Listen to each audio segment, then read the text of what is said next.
सीमाओं में जीने वालों को असीम की ओर जाने के लिए एक महान संदेश जिससे मिलता है। पूर्णिमा जिसमें चंद्र अपनी समस्त कलाओं से पूर्ण हो जाता है और उसका आकर्षण, उसका आह्लाद, उसकी ज्योत्सना, उसके चांदनी और भी अद्भुत हो जाती है। चंद्रमा जब जड़ से लेकर चेतन तक को प्रभावित करता है, जहाँ वो फलों में रस का संचार करता है, वहीं उसकी मोहकता, उसका आकर्षण सभी को अपनी ओर आकर्षित करता है। प्रत्येक जीवन में ये बड़ा आवश्यक है कि आपकी पूर्णता और आपके अंदर का जो परफेक्शन है वह आपको आकर्षण का केंद्र बनाता है। हर व्यक्ति को अपनी न्यूनताएं कम करनी चाहिए, अपनी लघुता, अपनी कमी, अपने छोटेपन को हटाना और अपने आप को हर दिन भरते जाना कीमती से। हर दिन अपने आप को मूल्यवान बनाने की चेष्टा होनी चाहिए। पूर्णिमा है तो पूर्णिमा के लिए निश्चित ही हम इतिहास से जुड़ी हुई उस घटना को भी याद करें कि जब बुद्ध को बौद्ध प्राप्त हुआ। महात्मा बुद्ध महाराज शुद्धोधन के वह प्यारे सुपुत्र जिनका नाम सिद्धार्थ था। अनेक तरह की घटनाओं के साथ हम एक घटना के प्रति अवश्य ध्यान दें इस समय कि किसी एक ज्ञानी गुरु ने बालक को देखने के बाद महाराज शुद्धोधन को यह कहा था कि ये बालक या तो चक्रवर्ती सम्राट बनेगा या फिर पूरे विश्व में जिसका नाम हो सके और पूरे संसार को ज्ञान, ध्यान और संसार से मुक्त होने के लिए विद्या दे सके, संदेश उपदेश दे सके, ऐसा एक महामनस्वी ही नहीं, एक महान आत्मा के रूप में इसे जाना जाएगा। महाराजा को इस बात से खुशी नहीं हुई, दुख हुआ। उन्होंने कहा कि राजा का बेटा राजा ही बनेगा, लेकिन उसे साधु नहीं बनना चाहिए। इस बात को ध्यान में रखकर उन्होंने पूछा कि इसका कोई उपाय है? तो उस ज्ञानी गुरु ने इतना ही कहा कि आप देखिए, जिन घटनाओं से इसके अंदर की वह वृत्ति जागृत हो जाए कि संसार से ये उपराम हो जाए, संसार से ऊपर उठ जाए, ऐसी कोई भी चीज जीवन में अगर कभी भी घट गई तो इसके जीवन में वैराग्य उत्पन्न हो जाएगा। तो इसलिए आप जैसा सोच सकते हैं आप अपनी व्यवस्था कीजिए। और जहाँ तक आप सबने सुना है, जाना है, उससे ये पता लगता है कि महाराज शुद्धोधन ने इस बात का बहुत ध्यान रखा कि उन्हें राग, रंग, संसार की विलासिता, संसार के सुख भोग, आकर्षण के जितने भी कुछ इस दुनिया में साधन हो सकते हैं वह सब उनको उपलब्ध कराए, जिससे कि उनका ध्यान संसार में उलझ जाए। लेकिन उसके बाद की जो घटनाएं घटी, जिनके कारण कहा जाता है कि बुद्ध प्रभावित हुए, वो सब आप लोग जानते हैं। एक बूढ़े व्यक्ति को देखा, एक बीमार को देखा, एक अर्थी को देखा और उनके जीवन में एक बहुत बड़ा परिवर्तन आया। लेकिन मैं उस सब से अलग हट करके एक अलग तरह की बात सुनाना चाहता हूं आपको। उनके उपदेश और शिक्षा के लिए कौंडन्य नाम के एक आचार्य को रखा गया। उन आचार्य को महाराज ने बड़ी विनम्रता के साथ में ये कहा कि इस बच्चे को आप सब तरह की विद्या सिखाइए, लेकिन इसे वैराग्य, साधुओं वाला कोई भी ज्ञान मत देना। मैं नहीं चाहता कि मेरा बच्चा विरक्त हो जाए, कहीं ध्यान में, कहीं ज्ञान में, कहीं समाधि में इसका मन लगने लग जाए मैं तो चाहता हूं कि ये संसार में रम जाए। शिक्षक के लिए जब ये कहा गया तो वो शिक्षक भी साधारण नहीं थे, महान ज्ञानी थे, महान ध्यानी व्यक्ति थे। और उन्होंने बालक को पढ़ाते पढ़ाते बीच बीच में उनको, जब वो बहुत सारे प्रश्न करते थे, क्योंकि सिद्धार्थ के अंदर एक बड़ा गुण ये था कि जिज्ञासाएं बहुत होती थी। जिज्ञासाओं में बड़े सारे प्रश्न उठते थे और उनके प्रश्नों का उत्तर माता पिता के पास नहीं होता था। उस समय के साधारण शिक्षक उत्तर नहीं दे पाते थे। हर कोई उनको संतुष्ट नहीं कर पाता था। लेकिन आचार्य कौंडिन्य, उनके द्वारा दिए गए उत्तर से वो बड़े प्रभावित होते थे। उनको लगता था कि जो कुछ इन्होंने बताया है, मेरे अंतर की आवाज इनके उत्तर से मिलती है। और ऐसा एक दिन हुआ कि जब सिद्धार्थ ने यह जानना चाहा कि व्यक्ति के अंदर की उद्विग्नताएं, उसके अंदर की अशांति, उसे दूर करने का उपाय क्या है, आचार्य ने उसको कहा कि दूर करने की आवश्यकता नहीं है, जीवन में शांति लाना शुरू करिए। आप कड़वाहट को दूर करने के लिए कोशिश मत कीजिए, आप अपने अंदर माधुर्य लाइए।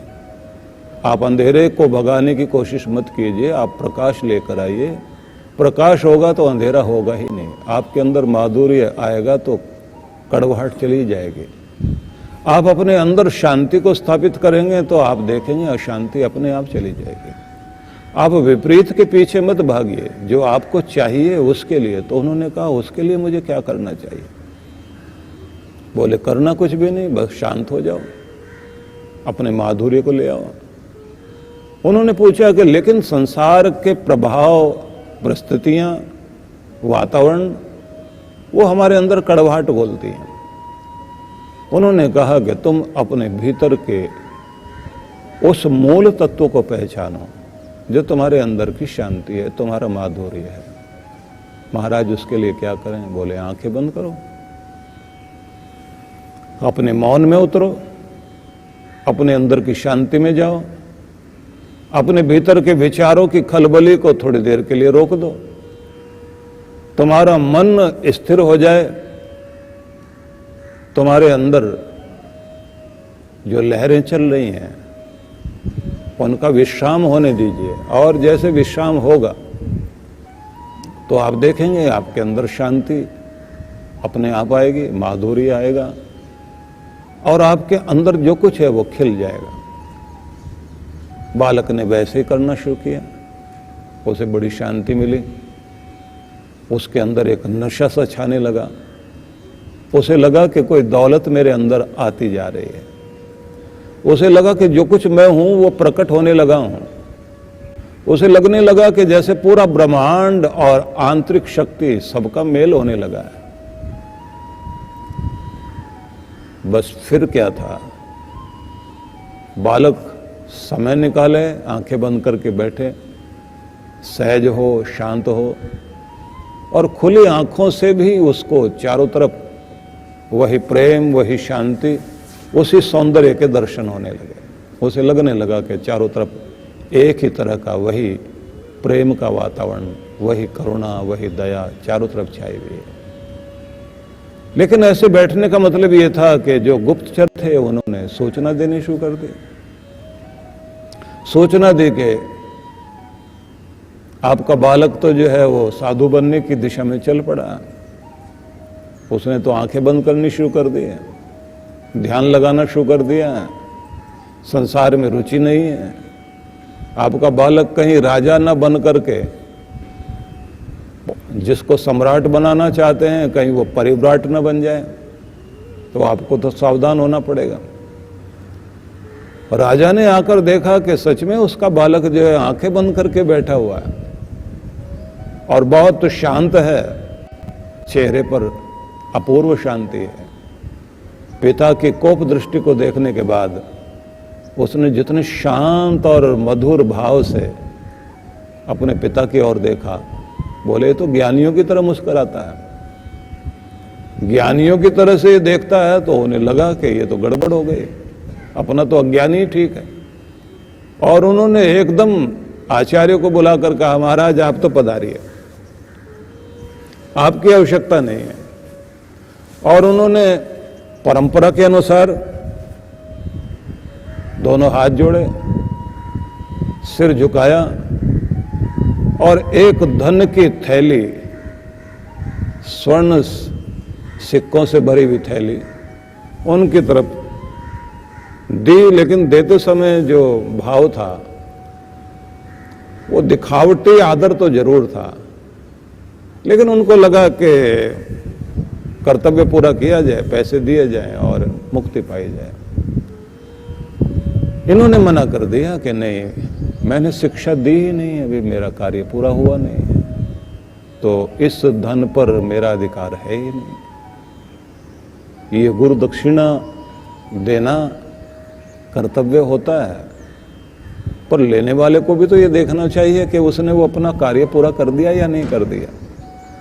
तो मुझे तो पता लग गया है कि मेरा कार्य अभी पूरा नहीं हुआ, क्योंकि जो मैं करना चाह रहा था वो तो नहीं पूरा हुआ, इसलिए इस पर मेरा अधिकार नहीं है। राजा ने कहा कि यह हमारा अपमान होगा, हम दे रहे हैं और आप ले नहीं रहे।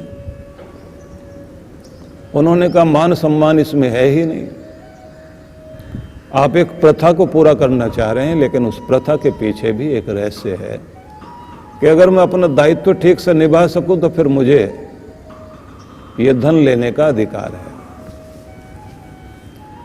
आखिर में राजा ने यह कह दिया कि आपको यह पता होना चाहिए कि राज के जो सिद्धांत, नियम, कायदे, कानून है, उनके अनुसार राजा का अपमान करना भी एक दंडनीय अपराध है।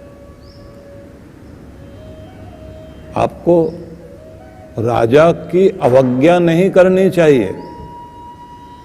दिया जा रहा है तो आप लौटा रहे हो। उन्होंने हाथ में पकड़ लिया, राजा चला गया।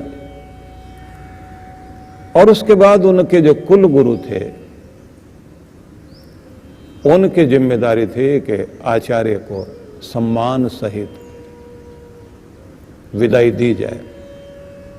कुछ गणमान्य लोग साथ साथ चले और नगर के बाहर तक वो छोड़ने गए, जहां नगर की सीमा समाप्त हो गई और जहां से वन शुरू हुआ। बाकी लोग तो सब चले गए, लेकिन वो जो कुल गुरु थे, राजगुरु थे, वो साथ साथ बाहर आए। उन्होंने झुक करके प्रणाम किया और कहा, जो भी यहां कोई त्रुटि हुई है उस सब के प्रति आप क्षमा दें और राजा की भावना को आप समझें। उन्होंने कहा एक ही तरीका है कि जो मुझे दिया गया वो वापस लेकर जाइए, और मेरा ये आदेश भी है कि ये स्वर्ण की थैली, ये सिक्कों से भरी हुई थैली आप लेकर जाइए और कोष में जमा करा दीजिए। कुल गुरु वह थैली लेकर के वापस आ गए। लेकिन इधर राजकुमार सिद्धार्थ,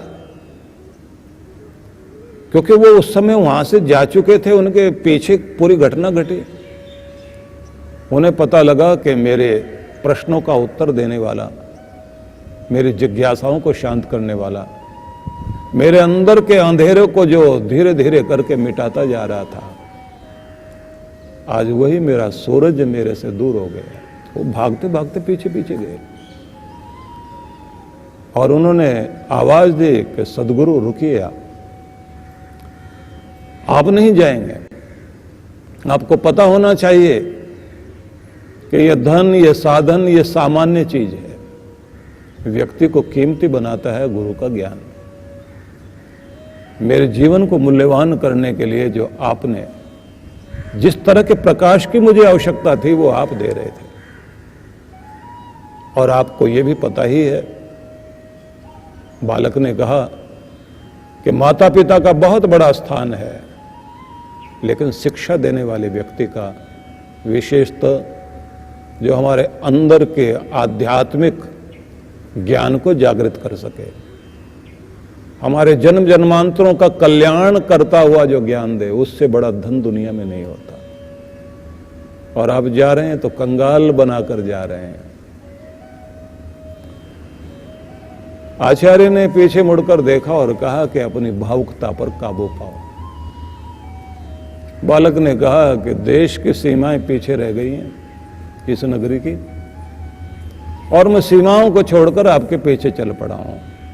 मैं सारी चर्चा को थोड़ा छोटा करता हूं क्योंकि हम लोग गीता पर चर्चा कर रहे थे और उसी तरफ जाएंगे।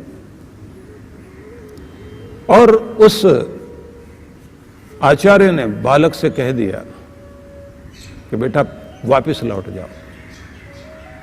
लेकिन ये तो बहुत रोया। इसने कहा कि वापस जाने के लिए मैं नहीं हूं। दोनों गहन वन में अंदर चलते चले गए। एक स्थान पर एक छोटा सा एक सरोवर और उसके किनारे बहुत घने वृक्ष और वहीं पर कुछ छोटी छोटी फुलवारी। वहां इस आचार्य ने अपना डेरा जमाया, वहां वो बैठ गए। बालक से कहा कि बेटा तुम भी आंखें बंद करो और अपने आप को शांत करो। जैसे वो शांत हुआ बालक, उन्होंने कहा अब आंखें खोलकर इस वृक्ष की तरफ देखो। तो सामने का जो वृक्ष था, उन्होंने कहा इसकी तरफ ध्यान से देखना, यहां एक घोंसला है और उस घोंसले पर यहां पर एक चिड़िया और उसके 2 बच्चे थे। आज सुबह ही ऐसा हुआ कि चिड़िया ने अपने बच्चों को चोंच मार के नीचे गिरा दिया। जानते क्यों? उसके बच्चे वहीं बैठे बैठे चोंच खोलकर मां से भोजन ग्रहण करते थे। उनके पंख निकल आए थे, वो डाली पर चलते थे, उड़ने के लिए पंख भी फड़फड़ाते थे, लेकिन फिर आकर डर के कारण उस घोंसले में बैठ जाते थे। और उनकी ममता मां से थी, उनकी ममता घोंसले से थी। और आज चिड़िया ने यही किया। जब वो ज्यादा ही मां के पास आ रहे थे, उसने चोंच मारी और दोनों को नीचे गिरा दिया। और जानते हो उसके बाद क्या हुआ? कि चिड़िया चली गई, वो बच्चे देखते रहे। जिधर की तरफ वो गए थे उन्होंने भी उड़ना शुरू किया। और उसके बाद ये हुआ कि दोनों बच्चे आसमान में उड़कर चले गए, क्योंकि उनकी यात्रा आगे पूरी हो गई। और उन्होंने कहा कि बालक, पंख हैं तुम्हारे पास, अपने पंखों को पहचानना चाहिए। और सीमाओं से रहित आसमान सबके पास है, अपने आसमान में उड़ान भरनी चाहिए। और जब तक सहारा ढूंढते रहोगे तब तक तुम निर्बल बने रह जाओगे। इसलिए उड़ान भरो। बालक ने पूरी बात सुनी। सुनने के बाद में फिर रोना शुरू कर दिया कि नहीं, आपको छोड़कर मैं जाऊं। ये साधारण संयोग नहीं था कि आपका मिलना हुआ। अगर नियति ने आपको मेरे साथ जोड़ा था तो ऐसा मिलना साधारण नहीं होता। छोड़ूंगा नहीं आपको। आचार्य ने कहा अच्छा फिर एक काम करो, जो मंत्र, जो विधि, जो कुछ मैंने अब तक सिखाया है, आंखें बंद करके उसका जाप शुरू करो और अपने भीतर की शांति में उतरना शुरू करो। अपने आप को शक्तिवान बनाओ। बालक ने आंखें बंद की और उसने मंत्र पाठ शुरू किया, अंदर ध्यान लगाना शुरू किया। और जैसे उसने आंखें खोलकर देखा तो आचार्य जा चुके थे। आचार्य चले गए। आचार्य के जाने के बाद बालक सिद्धार्थ उठा और उसको समझ में आ गया कि वो चिड़िया जो सुबह करके गई है, चोंच मारकर बच्चों को गिरा गई, और बच्चे जो है माँ के पीछे उड़कर भागे थे, लेकिन माँ उनको नहीं मिली, लेकिन बच्चों को आकाश मिल गया। अब मुझे भी मेरा आकाश ढूंढना है। गुरु ने अपनी भूमिका पूरी कर दी और उसके बाद सिद्धार्थ लौट आए। और फिर उसके बाद की घटनाएं कहती हैं कि किस तरह से एक व्यक्ति अपने नगर से बाहर निकला, छंदक को पीछे छोड़ दिया, रथ को पीछे छोड़ दिया, और बाद में संसार ने देखा राजकुमार बुद्ध बन करके लौटा, और एक बहुत बड़े भूभाग पर बुद्ध की शिक्षाओं का प्रभाव हुआ। तो इसलिए बुद्ध पूर्णिमा में महात्मा बुद्ध के स्वरूप को कुछ अलग तरह से मैं चाहता था कि आप लोगों को मैं सुनाऊं, लेकिन फिर भी आप ये समझेंगे कि ये फूल खिला जिसकी सुवास बहुत दूर तक फैली, तो उस सुवास में से कैसी कैसी सुगंध थी, एक बहुत बड़ा वांग्मय है। बुद्ध ने जितना भी बोला वो सब अंकित हुआ। अंकित हुआ तो 3 पेटियां भर गई उस ज्ञान की, और उसका नाम हो गया त्रिपिटक। त्रिपिटक में एक मध्य अमृत बिंदु है जिसको हम धम्मपद के नाम से जानते हैं। धम्मपद में, जिसको अगर हम संस्कृत के अनुसार कहें तो वो हो गया धर्म पथ, धर्म का मार्ग। इसलिए वहां धम्मम शरणम गच्छामि ये संदेश है। यद्यपि वो 3 बातें, बुद्ध की शरण, संघ की शरण और धर्म की शरण, इनके भी पीछे एक बहुत बड़ा सिद्धांत और रहस्य है। लेकिन गीता हमारे सामने है और गीता का संदेश हम लोग सब सुन रहे हैं। बीच में बुद्ध आ गए हैं, इसलिए उनके प्रति सम्मान व्यक्त करना आवश्यक था, पर उनके ज्ञान के कुछ बिंदु हम अवश्य इस समय अपने मन में ध्यान रख लें। जैसे बुद्ध ने एक शब्द कहा कि शांति बांटो और शांत रहना सीखो। कि शांति बांटना शुरू कीजिए कि जिससे आसपास के वातावरण में शांति फैल जाए, और स्वयं में भी फिर शांत रहना, क्योंकि कोई टीचर, कोई शिक्षक बच्चों को तो शांत कर देता है, कोई माँ, कोई पिता बच्चों को तो शांत कर देगा, खुद शांत नहीं होता। उन्होंने कहा शांति बांटो और शांत रहना सीखो। फिर उन्होंने कहा कि खुशियां बांटिए और खुशी को अनुभव भी करो। खुशी तुम्हारे रोम रोम से प्रकट हो। तीसरी बात कही कि आपके पास रिश्ते अच्छे हो ना हो, लेकिन संगति जरूर अच्छी होनी चाहिए, क्योंकि आपके व्यवहार में आपकी संगति का बहुत बड़ा प्रभाव होता है। इसलिए आप पूरा प्रयास कीजिए कि आप एक अच्छी संगत में रहते हुए अपने आप को निखारें। ये सामान्य शब्दों में मैं जो आपको याद रह सके इस तरह की चीजें मैं कह रहा हूं, ये बूंदे हैं। और उन्होंने एक शब्द और कहा कि स्वयं से बढ़कर कुछ भी नहीं। अपने आप को इग्नोर मत कर देना, अपने आप को जरूर को समझें। एक शब्द और कहा कि क्रोध एक ऐसा जलता हुआ कोयले का अंगारा है जो आपने खुद अपने हाथ में लिया हुआ है। तो दूसरा जलेगा नहीं जलेगा, ये तो बाद की बात है, लेकिन आप तो जलोगे ही। बुझ भी जाएगा तो हाथ को काला कर देगा। और आगे जाकर उन्होंने एक बड़ा महत्वपूर्ण बिंदु दिया कि क्रोध को संभालना सीख जाइए, बाकी आदतें अपने आप संभल जाएंगे। ये बहुत बड़ी बात थी कि इस आग को संभालना सीख जाइए जो तुम्हारे अंदर क्रोध बनकर प्रकट होती है, बाकी आदतें आपकी अपने आप संभल जाएंगे।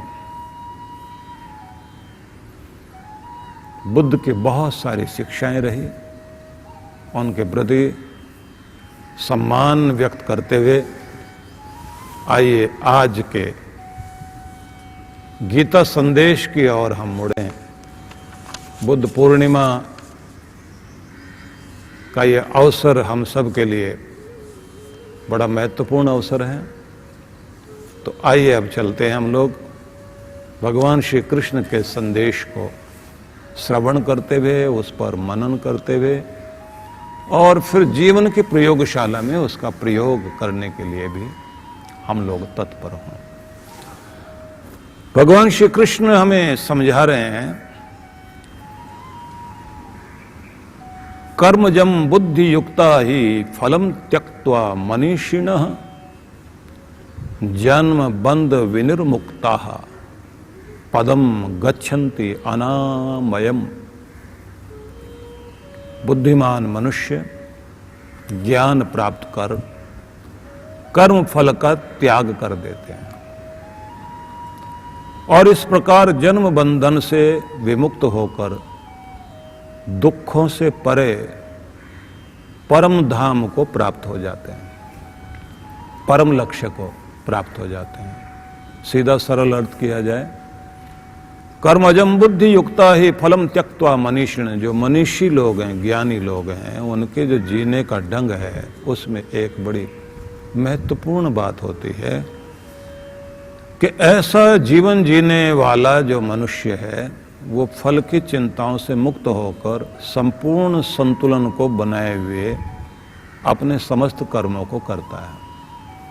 बुद्धिमान मनुष्य ज्ञान प्राप्त कर ले तो ज्ञान प्राप्त करने के बाद कर्म फल का त्याग कर देता है। मतलब कर्म के फल की तरफ ध्यान नहीं जाता, परिणाम पर ध्यान नहीं जाता।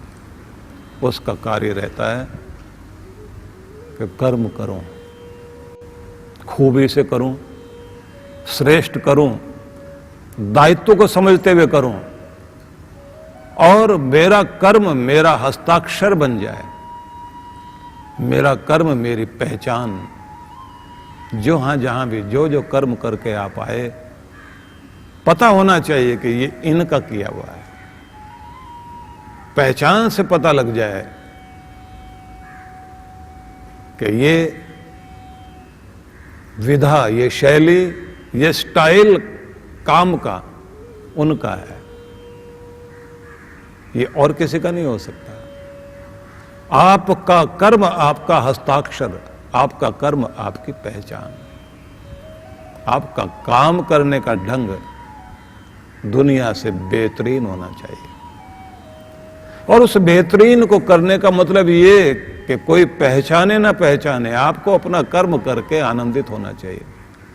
विनोबा भावे अपने कंधे पर फावड़ा लेकर चला करते थे। तो रोड बनाई जा रही है, सड़क तैयार की जा रही है या कोई एक पगडंडी तैयार की जा रही है, तो बहुत सारे और भी भक्त लोग साथ चलते थे। तो किसी ने पूछ लिया, कंधे पर फावड़ा? बोले जो सिपहिया होता है, सिपाही, वो जचता तभी है जब उसके साथ में उसकी बंदूक होनी चाहिए। बोले हम सेवक लोग हैं, मजदूरी करने जा रहे हैं, तो ये फावड़ा तो कंधे पर होना ही चाहिए। महाराज फल?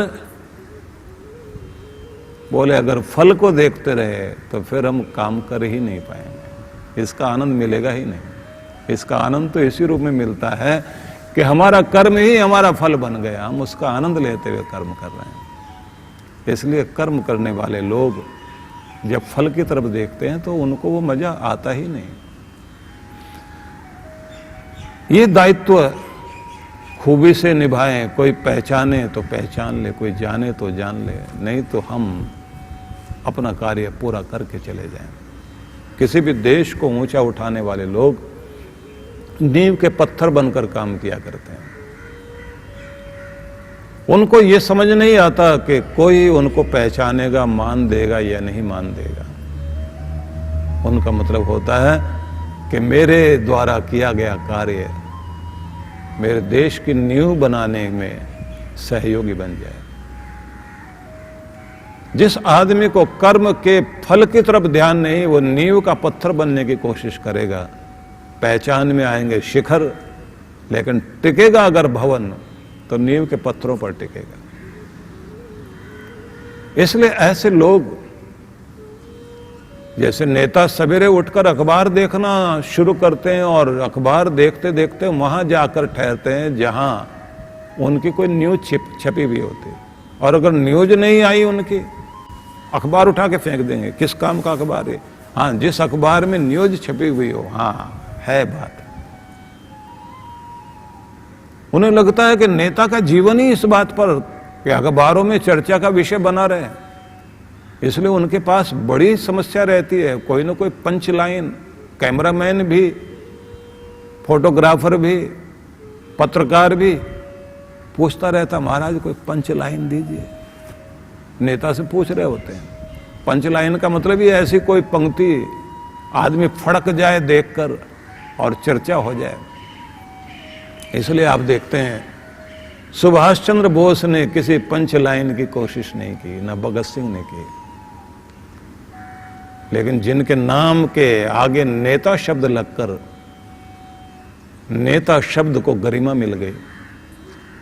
अब कितने भी अपने नाम के आगे नेता लगाते रहे, लेकिन लोग तो समझ ही जाते हैं कि क्या है क्या नहीं है। जिसने फल की तरफ देखना शुरू कर दिया उसके कर्म में विशेषता नहीं रही, और जिसने अपने कर्म को देखने पर ध्यान दिया उसका फल परिणाम सदियों तक वो फलता रहता है, उसका नाम तो अपने आप रहता है। और उनकी ये चाह नहीं रहती कि कोई मुझे पहचाने। उनका दायित्व, जिसको वो दायित्व समझते हैं, उसको निभाते हैं अच्छी तरह से। इसलिए उन्होंने ये कहा, कर्मजम बुद्धि युक्ता ही फलम त्यक्त्वा मनीषिण। मनीषी लोग जो है अपने ज्ञान को प्राप्त करने के बाद उनके अंदर जो वो ज्ञान की शक्ति आ जाती है तो वो कर्म फल से मुक्त हो जाते हैं। मतलब उनका ध्यान परिणामों पर नहीं होता, वो अपना दायित्व निभाते हैं, वो अपना कर्तव्य करते चले जाते हैं। और उनके कर्तव्य, उनके त्याग, उनके बलिदान, उनका सैक्रिफाइस वो इतना अद्भुत होता है, वो महकता रहता है लोगों के हृदय में।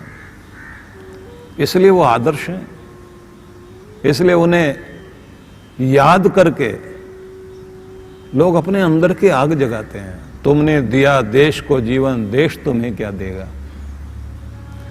तुमने दिया देश को जीवन, देश तुम्हें क्या देगा। अपनी आग जगाने को बस नाम तुम्हारा लेगा। अपने अंदर की आग बुझ गई है तो फिर तुम्हारा नाम लेकर उस आग को जगाने की कोशिश करेगा।